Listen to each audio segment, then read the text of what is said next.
Why hello there fellow Witcher 3 fans and open world gamers, it's Robbie with Open World Games and we are talking about The Witcher 3. We are going to be joined with the dev team who are going to go over a bunch of brand new details about The Witcher 3, including combat, saved game transfer from The Witcher 2 story, graphics tech, DLC and hardcore mode, playing as Ciri, and monsters and so much more. Since this is going to be such a very long video, check that description for a full guide to skip ahead to the monsters, skip ahead to story details, and what you want to know about The Witcher 3. So guys, sit back, relax, and enjoy. I believe we have some time for some questions. Now, I'm looking at my phone.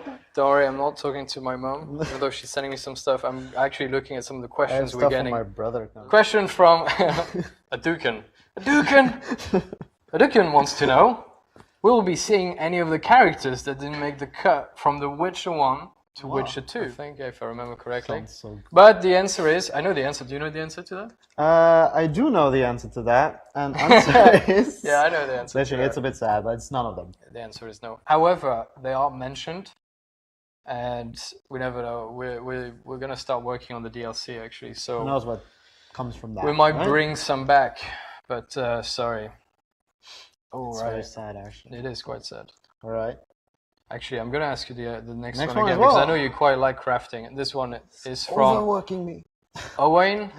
Is that right? Owain? Would you say Owain? Owain, yeah. Owain wants to know, how will crafting work? Excellent question, isn't it? Finally, we get to talk about it. Oh, gee, we've been waiting so long for actually. All being able right, to go talk on. about this. I'm just So- checking the questions. So, first off, crafting always starts with a blueprint, right? You have to find the recipe for what it is that you craft. Once you have that, you set out to find the necessary ingredients. And once you have that, you need to find a blacksmith or armorsmith skilled enough to actually craft the stuff that you want to craft. You basically give him the ingredients, tell him, all right, this is what I want to have made, go. He'll do it for But you. the cool thing about it is sometimes it will just not be good enough. And for example, master quality items will require a master blacksmith or armorsmith, respectively. It is pretty straightforward. Yeah, it is. And here's the twist. Some of these blacksmiths or armorsmiths, they actually need to be unlocked in a way. You know, by doing quests, for example, they're not immediately accessible. Sometimes, you know, their that's right. shop is not working or anything. Yeah, You just yeah. help them out. It's pretty cool. I like it. I like it a lot, actually. All right. So next one. How will? Okay, that's from. Okay, actually, multiple users asked about What's this. that for a nickname? It's an amazing nickname. How will the alchemy system work? And there we go. And basically, I'll just say that this is a bit rare, but we just need to ask that bit because I'm sure we can go into more detail. Go on. So alchemy. Basically, you will find the ingredients. It starts with a recipe. It starts with the recipe. Like You find all the the ingredients for the recipe. You will create a potion that will maybe have 3-4 uses. Doses, right. Yeah. It can also be like bombs or what's the other thing? Oils, right? Oh yeah, for the sword. Example. Yeah, exactly. And the cool thing here is that this actually requires a fair amount of effort from this player side. It's not just, all right, gather one herb and make your potion. You need but quite a few. But the key thing here is that once you get it, you, like I said, there's like 3 doses from it. And in order to replenish it, you need to meditate and have some alcohol. So you will sort of dilute the alcohol into, the potion into the alcohol. And then you have 3 doses again. Yes. And I really like that system because it's cool. Yeah, so basically it's harder to get the actual potion, but once you get it, it's yours. You can relatively easily replenish it. And this is really cool because in Witcher 1 and 2 we found that people would kind of cling on to their potions, they would make them but never really use them, saving them up for an opportunity that would never actually happen.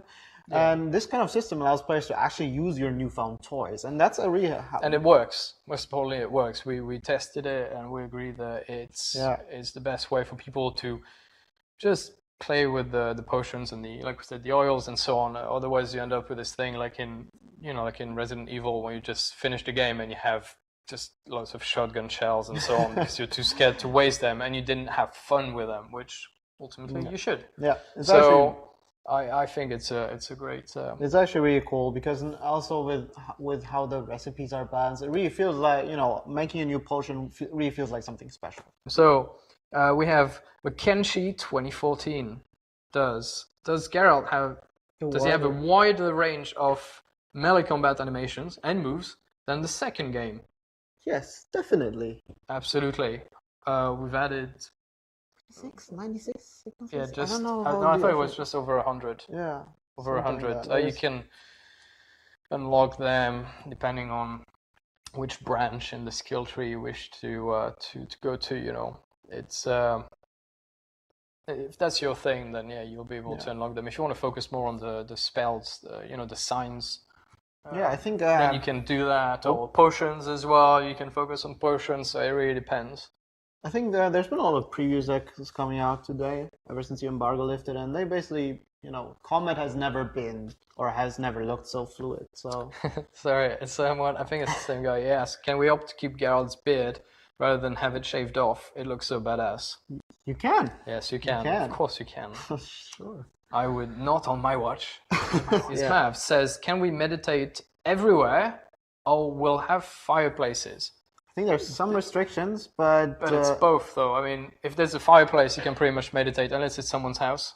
Then yeah, you can't just go into someone's house and light a fire. No, you can't. But you can start a fire outside if you want. Is there any particular feedback from the fans of The Witcher 2 that you have specifically incorporated in The Witcher 3 to make it a better game in terms of gameplay, combat, user interface, or anything else?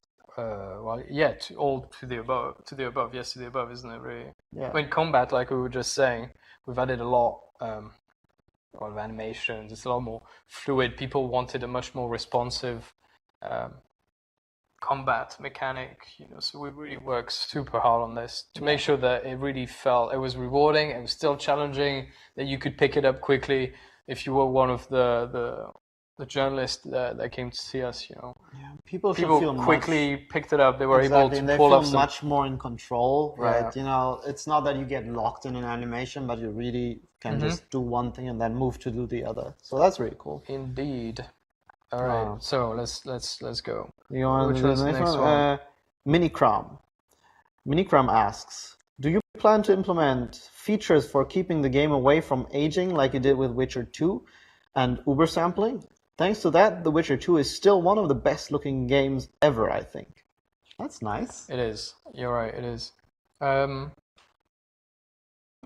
get that's more your thing. Actually, I think as far as I know, the Uber sampling feature is making its comeback, and that will help people to max out their PC, or if they really want to milk. If you want to milk your PC, Uber sampling. You can do that. Plus, there's also for PC users NVIDIA Hairworks. Yeah, there's loads of stuff like that. Yeah, that basically does give your PC quite a beating, but the hair looks amazing. It does. So yeah, there'll be quite a few things that will, I'm sure in years to come, people will still use, like they use Witcher 2 and still to this day as a benchmark. I go on forums and I see people saying, I've got a new computer, Witcher 2. That will, dictate whether or not your PC is good enough for everything else. Witcher Wildhound would probably fit those shoes just right. Absolutely. I hope. I'm sure of it. I want to ask this question. Gadamachino. You want to read it? How can I transfer my progress from The Witcher 2 to The Witcher 3 if I played Witcher 2 on Xbox 360 and Witcher 3 obviously on Xbox One? Very good question. And actually, we have that, of course, for users that will be playing on the PS4. If you played the second one on PC and you play the third, you don't have save games essentially, right? We have, and I don't want to spoil it because I think it's a really very neat way of doing it, but you will come across someone that will sing. Man, I really don't want to say too much. I think singing the tales of your past tales. I think we already showed that person. I didn't show anything. I'm not sure. Anyway, we didn't kind of reveal, the exact details, but maybe in the footage we've shown, maybe you'll find it. So, it's a guy, a person that sings your story, what happened to you, and if you speak to him, you'll be able to correct him, thus telling him the choices that you made on the 360 version, and that's how we transfer your save games. That's the best we could do, because otherwise it's impossible. But I think it's an excellent. It's a pretty neat way. I really enjoy it. It's really cool because with everything that we do, it's kind of woven into the narrative. It's not like this obvious Correct. separate thing, like a checklist you go through. No, it's actually part of the game. And I like it. All right, pick another one. All right, I'll go with Demon Exorcists. Exorcists? I'm sorry. His question is, you guys said we can go to any place we can see in the game. Does that mean we can climb high mountains and we can swim? A good question. Actually, we were talking about that during the video. Yes. Yes, you can. You can climb mountains if there's a path or somehow you're able to grab a ledge. Then you can, and you can swim as well. You can dive, and you could swim and be attacked by sirens if that's what you want. That is fine. Some ways are safer, some aren't. The cool thing here is that the different paths you choose might lead you different ways, and then you find different loots or stuff. You know, there's always something to find around every corner. Assassin's Mentor asks, story-wise, does the game follow and build on the same emotional bond between Geralt and Ciri, in brackets, him being the father figure, that was in the books, or have things changed after her return? Yes. Done. All right, here we go. Basically, no, you always have this father-daughter relationship. Actually, we explain it from the beginning. I'm gonna not give any spoilers, but again, it was really important for us to introduce new fans to the Witcher lore without necessarily being familiar with the books or the games. So it was important for us to, from the very beginning, because you are searching for Ciri. She's an extremely important character. She's basically a weapon, a live weapon, isn't she? She can save the world from destruction. You need to find her. So from the very beginning, we explain to her, we show you who she is and how much she means to you. So from the beginning, you see that Geralt, who is usually quite tough and quite serious, has clearly got a soft spot for this little girl, and it's something that you will see us carried throughout the game. Yeah. Especially since we allow you to play as Ciri sometimes, every now and then. It's really cool because I'll just carry on because I like talking about Ciri. Actually, she's really cool. I really like the way it's done because you get to see her struggle and you get to understand, how scared she is and who's chasing her. And not only that, but it helps you find, the energy to go find her, because if you were to chase that white rabbit for hours and hours and hours without finding her, you get a bit tired of it. But we'll take you and we'll say, okay, now you can play as her for 10, 15 minutes up to there's a few hours. It's actually really cool because she is not just this damsel in distress. She's actually quite badass. She is badass. She really is badass. But at the same time, you still wanna help her. But she is badass. Yeah, from a gameplay point of view. Daughter figure, right? Exactly. No, I really like playing as her. I really do. I think she's excellent. Shehana Strehu. Jeez, we might need some help here. All right. He or she. Do you argue sometimes about things you want to do or put in the game? On a daily basis. Which is good because it's good because if I want something in the game, I will explain it to Miles, and Miles will tell me, we already have a lot going on and I'm very busy. And I will say, yes, but wouldn't it be cool if this happened? And usually, if it's cool, it will happen. I like that. Actually, there's something, and I should have pointed it out, because there's something we added fairly recently, because, as you know, we pushed the date, and we're not going to push it again.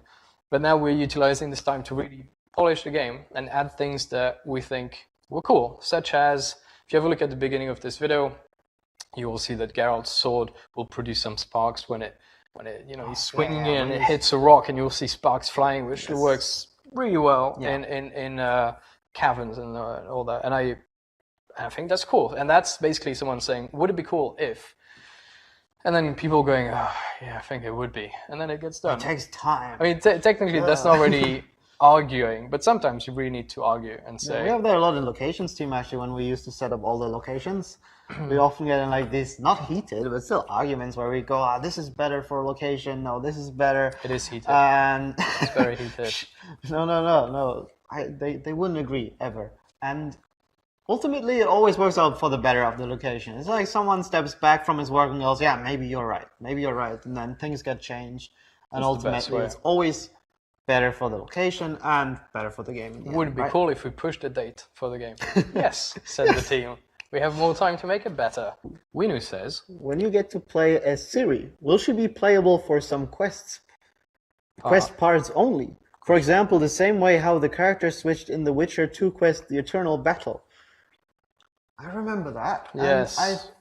And from the experience here, I think it will be somewhat similar. Yeah. But, we've obviously evolved the systems since then and, made it smoother and feel less foreign. Yeah. Ciri, very much, it's this cool balance between her feeling different, as like playing entirely different, but also feeling familiar. Like the controls are, something you can relate to. She uses a sword.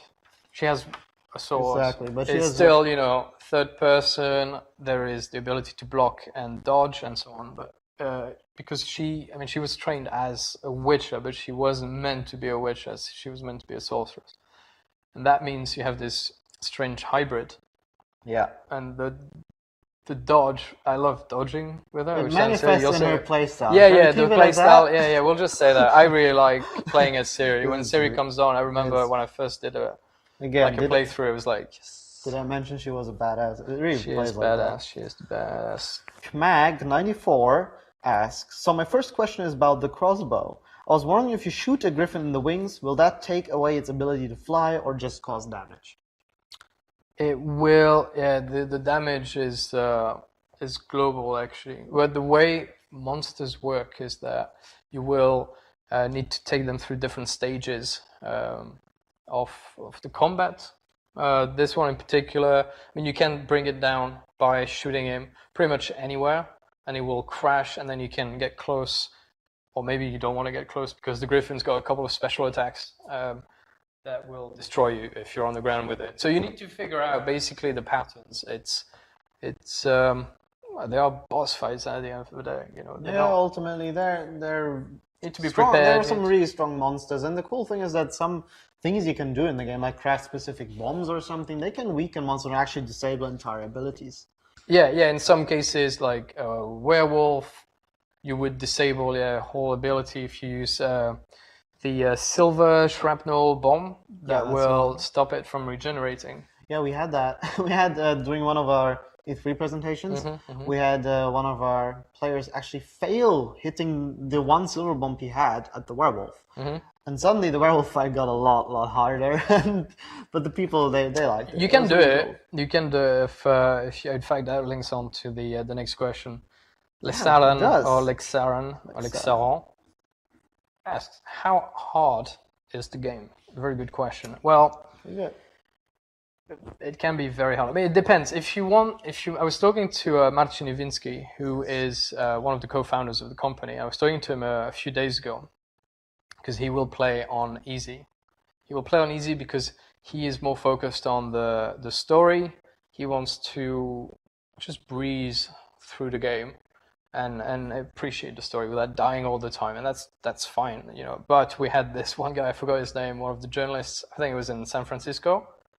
The guy that when he started a new game and he went straight on the hardest. Straight hardest. Didn't last very long, but I could do it on hardest because I'm used to it. Yeah, he liked it because it's still rewarding, it's still satisfying. You just have to be a lot more familiar with the combat. You have to really be on the ball. It's a lot less forgiving, I think. So it's still really hardcore. It's really difficult. I still struggle as well in some parts. So let's do one more of these questions and then go on to the community, the live questions. Because I'm done with the live questions. So no more I want to ask this one because it's like your thing more or less. Is it? Which one? R5233 asks, what sort of leisure activities are there to enjoy in the game for Geralt? And I think it's my thing.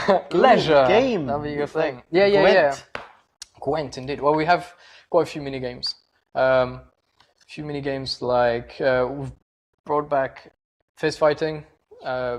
big. No quick time events. No quick time event. We don't swear at CD Projekt. No swear words. God, I hate quick time events. So fist fighting, I quite like a quick way to make money, and we brought some new ones as well, like horse racing, where you're actually putting money on your own horse and you're racing it. So it's not like you picking a horse and whatever happens. And then we've also created Gwent. Gwent is a card game we mentioned in the books very briefly, and we were asked to come up with a card game that was pretty quick to play, so it will last about 10 minutes. You play against an opponent, and there are 4 factions. It's a deck building game. You can find cards in the wild, you can buy a few, you might win them against other players. And if you're really into it, if you're really digging Gwent as much as I am, the ultimate goal is to enter a competition. It's a huge competition at the end where you can win a lot of money. Basically, if you're really good at Gwent, you can be pretty badass. I want to say here, I don't think this guy ever gets enough credit for it. He's basically the father of Gwent. I am the papa. With so that's my mate Rafa Uyaki, we both worked on it, and we spent. I mean, it's bloody hell. It's difficult. It's the first card game I designed. Yeah, it's there's some really difficult. cool development stories there. Like he used to actually print like dummy cards and take people out during lunch breaks and have them play with him. So that was really cool. Yeah, it was fun, man. Finally, we've got the game done. Yep. Our little baby, and now we'll see if people like it. I hope they do. Maniacnum. You guys need to sort out your usernames. Yes, it's just really. ridiculous. You're doing it on purpose. It says, "Can you get drunk or sniff some fisty?" Will there be and will there be a quest like on Hangover from which to? All right, let's just answer the first one. Yes. Yes. Yes, if that's your thing, go for it. Yep. Why not? Regarding the Hangover quest, who knows? Right? Oh, this one. All right, popped in an insane mode. You want to talk about insane mode? Are we talking about that just yet? We're not talking about insane mode Alright, yet. that's it. Someone wants to know if there will be one. We want to work. We want one. We may have some plans for an insane mode. Maybe something that's a little more than just. We don't know just how. If people are not insane- familiar, insane mode in Witcher 2 is basically you play the game. If you die, all your saves will literally be deleted. Yeah. You die once, everything. Hence the name insane. Yeah, we really don't know how insane it should be. Because it's such a huge game. We're talking hundreds of hours, and it's so punishing if you just because of something silly. But fall off a cliff. we think it's possible. It's possible, and we're still thinking about it. And maybe there'll be We're some definitely some exploring different our possibilities. change. here. Okay, now we got some more coming in. Okay, so this is the last one. Dark Lord Dashi. Dark Lord Dashi. After the main story, can we go back and complete side quests, or will the game be over? No. Really? The thing is, right, I'm going to be honest. I've started telling people, it was a secret for a long time, but I've been telling people I have no idea how the game ends. We got over 36 odd endings, and I don't know a single one of them. I don't know about 5 to 6 hours of the end game because I don't want any spoilers. Maybe we could get back to that question. Actually, it's really fun. I don't even know. I can't even I don't answer. know. I don't know. I did that on purpose so I would still be able to enjoy the game. So I can't tell you how it ends. Yeah. You know a few endings, don't you? I know a couple of the endings. They're really cool. Should it? All right. Oh, so what happens is... So, but anyway, I I'll think they will discover that do with the trilogy justice, definitely. I think fans will love it. I wish I could answer it, but this is it. So we are done, I think. I know there will be an option to play. Oh, we were Yeah, just being- briefed here by... My mum is sending me a text saying there will be an option to play, smiley face, after the story is concluded. Yes. All right. So anyway, if you want to watch us again, don't forget to go on the YouTube channel. In fact, hold on. We were given a little list here of things that we should mention. So follow this channel. Be cool. Be nice. This Twitch channel, that is, right? The Twitch channel. Don't forget, you can pre-order the game on GOG.com. Now, yeah, of course, they sort of asked us to say this, but I'm going to be dead honest with you. If you're a gamer like us, you know that DRM-free games make sense. It is the future. Enough. It has to go that way. So if you support DRM-free games, just go for it. Just pre-order. If you already have the game, and if you pre-ordered it somewhere else, just go back to God. Buy it for your mum. Your mum will love. Who doesn't DRM? Who doesn't like that? Who does? No, DRM-free. It just makes sense. It just makes sense. Come on. So The address. The address, gog.com/The Witcher 3. Simple enough. It is, and then at the bottom it says, need to say that after this, there's a cool guy called Bear Taffy. Bear Taffy. That's gonna play Neverwinter Nights Diamonds Edition, which has also some bonus goodies on. Yeah, actually, I think Neverwinter Nights actually is one of the bonus goodies included. Is that right? You get first Witcher game was done using the Aurora engine, which is the same engine as Neverwinter Nights, so it's got a little special place in our heart. So it makes sense. So there you go. Get a cool game, buy one, get another awesome game free, and you support DRM free games, which is the future of gaming. All right, are we good? Guys, yes. thank you so much. We love you all. Thank you for your questions. Thank you for the support. You are awesome, and you are the reason we work so bloody hard.